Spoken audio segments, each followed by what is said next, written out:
Hello, good morning students. तो आज हम बात करेंगे एक बहुत ही सिंपल टॉपिक के बारे में, लेकिन बहुत इम्पॉर्टेंट है वो टॉपिक नेट के पर्सपेक्टिव से। इसका नाम है लैक ओपेरॉन।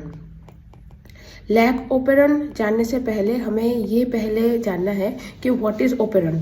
ओपेरॉन सिस्टम को अगर आपको समझना है तो आप पहले एक ऑर्केस्ट्रा को, म्यूजिकल जो ऑर्केस्ट्रा होता है उससे आप ओपेरॉन को रिलेट कर सकते हैं।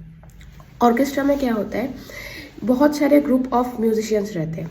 कोई फ्लूट बजा रहा होता है, कोई ड्रम बजा रहा होता है, एक ग्रुप वायलिन बजा रहा होता है, लेकिन वो सारे एक सिंक्रोनाइज्ड वे में अपने अपने इंस्ट्रूमेंट्स बजाते हैं। और वो सिंक्रोनाइज्ड वे क्या है, उसको रेगुलेट कौन करता है? देयर इज वन मैन जो एक स्टिक लेके खड़ा होता है और वो ऐसे रेगुलेट करता है। तो सिमिलरली यहाँ पे ओपेरॉन सिस्टम में क्या होता है, ओपेरॉन सिस्टम एक्चुअली एक सेगमेंट ऑफ डीएनए है, ठीक है। एक सेगमेंट ऑफ डीएनए है जहाँ पे बहुत सारे प्रोटीन कोडिंग जीन्स रह सकते हैं, ठीक है। बहुत सारे प्रोटीन कोडिंग जीन्स रह सकते हैं। मान लीजिए ये G1 है, ये G2 है और ये G3 है, और ये सारे प्रोटीन कोडिंग जीन्स है, मतलब इससे mRNA बनेंगे और mRNA से फिर प्रोटीन बनेगा।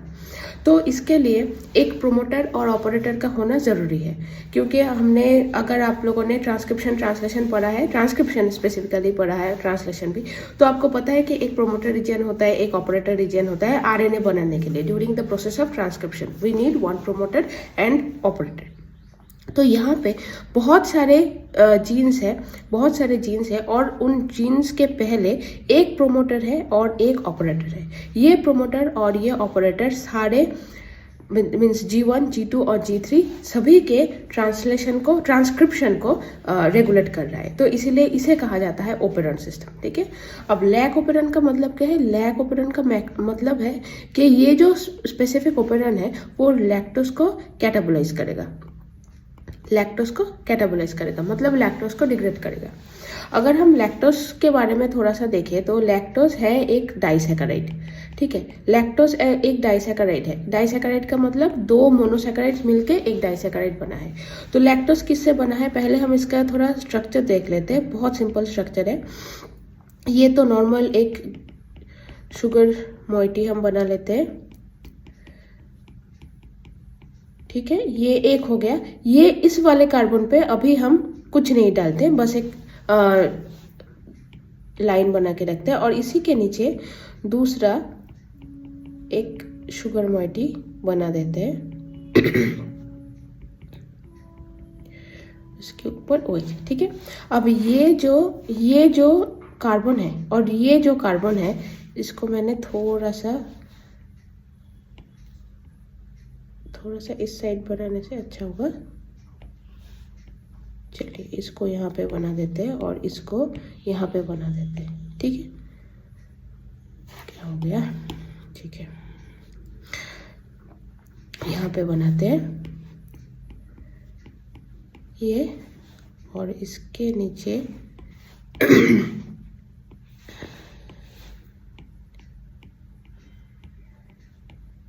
ठीक है। तो ऐसे ये कनेक्ट रहता है। यहाँ पे ये CH2OH, यहाँ पे OH, यहाँ पे OH, यहाँ पे ऊपर OH, यहाँ पे एक OH। ये है लैक्टोज का स्ट्रक्चर, ठीक है। ये है लैक्टोज का स्ट्रक्चर। और लैक्टोज जब ब्रेक डाउन हो जाएगा, आफ्टर लैक्टोज गेट कैटाबोलाइज्ड, वो किस में कन्वर्ट होगा? एक तो होगा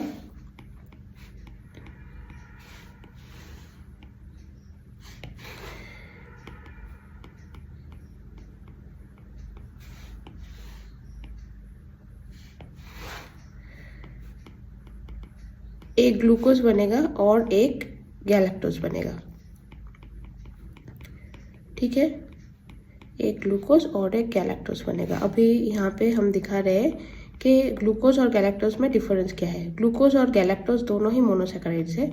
डिफरेंस है तो बस इस वाले कार्बन पे डिफरेंस है, तो बस इस वाले कार्बन के ओरिएंटेशन में। यहाँ पे OH नीचे है और यहाँ पे OH ऊपर है, ठीक है।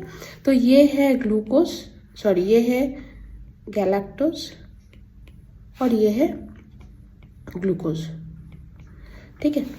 तो ये जो लैक्टोज से ग्लूकोज और गैलेक्टोज बन रहा है, यहाँ पे एक स्पेसिफिक एंजाइम काम करता है जिसे हम कहते हैं बीटा गैलेक्टोसाइडेज। Beta galactosidase. और ये बीटा गैलेक्टोसाइडेज एंजाइम जो है, ये कैसे ट्रांसक्रिप्शन होता है, कैसे इसका mRNA बनता है, ये बनता है लैक ओपेरन के जीन से। ठीक है, ये होता है लैक ओपेरन के जीन से। तो अभी हम लैक ओपेरन के बारे में थोड़ा सा बात कर लेते हैं। ये मान लीजिए ये डीएनए का सीक्वेंस है, यहाँ पे एक कोई प्रोमोटर रीजन है, एक कोई ऑपरेटर रीजन है, और उसके बाद यहाँ पे 3 स्ट्रक्चरल जीन्स एक के बाद एक रहते हैं। एक है Z, एक है Y, एक है A। और इससे काफ़ी दूर और एक जीन रहता है जिसे हम कहते हैं लैक आई जीन। ठीक है, अब ये लैक जी जो है, लैक जी जीन से बीटा गैलेक्टोसाइडेज बनता है।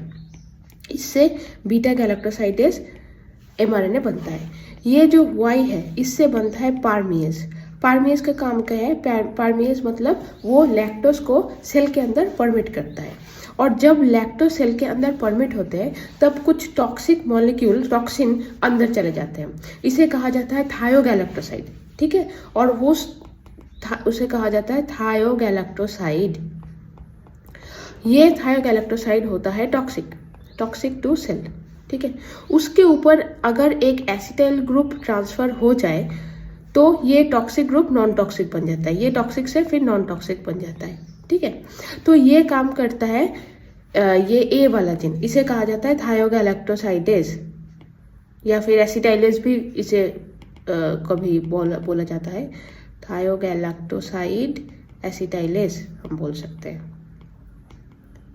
ठीक है, तो ये और लैक आई जो है, पी से हमें मिल गया, पी है प्रोमोटर के लिए, ओ है ऑपरेटर के लिए। ठीक, और लैक आई जो है, लैक आई जीन से रिप्रेसर बनता है। रिप्रेसर बनता है। रिप्रेसर एक स्पेसिफिक मॉलिक्यूल है, मान लीजिए ये रिप्रेसर का मॉलिक्यूल है। ये रिप्रेसर का मॉलिक्यूल ऑपरेटर रीजन पे जाके ऐसे बाइंड कर जाता है। ठीक है, जैसे ये ऑपरेटर रीजन पे आके बाइंड करता है, आरएनए पॉलीमरेज यहाँ पे आके बाइंड नहीं कर सकता। हमें ट्रांसक्रिप्शन से ऑलरेडी पता है कि आरएनए पॉलीमरेज को प्रोमोटर और ऑपरेटर रीजन में बाइंड करना जरूरी है। अगर वो बाइंड नहीं करता तो आगे ट्रांसक्रिप्शन नहीं होगा। ठीक है, तो आरएनए पॉलीमरेज यहाँ पे आके बाइंड नहीं कर सकता, तो इसीलिए लैक ओपेरन ट्रांसक्राइब नहीं होता। मतलब लैक ओपेरन हम कहते हैं ओपेरन स्विच ऑफ रहता है। ये एक चीज़ है। अब कभी भी अगर ये हम मानते हैं, इसे कहा जाता है नेगेटिव कंट्रोल। ठीक है, अब 2 केसेस ले लेते हैं। एक केस लेते हैं, केस 1, जब लैक्टोज प्रेजेंट नहीं है, लैक्टोज इज एब्सेंट। और केस 2 हम मान लेते हैं जब लैक्टोज प्रेजेंट है, जब लैक्टोज प्रेजेंट है। ठीक है, अब लैक्टोज जब एब्सेंट है, तब यहाँ पे क्या होगा, ये रिप्रेसर आएगा और ये इस ऑपरेटर के साथ बाइंड कर जाएगा, और as a result RNA polymerase यहाँ पे आके बाइंड नहीं कर सकते, तो ये रहेगा स्विच ऑफ। लैक ओपेरन रहेंगे स्विच ऑफ। देखिए, लैक्टोज एब्सेंट है मतलब, और लैक ओपेरन का काम मैंने क्या कहा, लैक ओपेरन का काम मैंने कहा ये लैक्टोज को कैटाबोलाइज करता है, मतलब लैक्टोज को तोड़ता है, डिग्रेड करता है। अब अगर सेल में लैक्टोज है ही नहीं, तो क्या फायदा लैक ओपेरन के स्विच ऑन रहने का। इसलिए in presence of lactose, in absence of lactose, lac operon is switched of.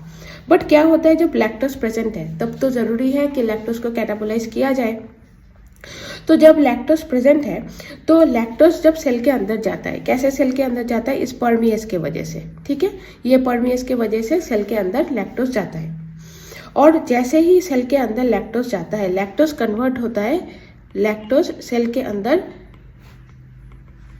Convert हो सकता है एलोलैक्टोज में। ये एक आइसोफॉर्म है लैक्टोज का। और ये allolactose, lactose and allolactose both can bind with this repressor molecule.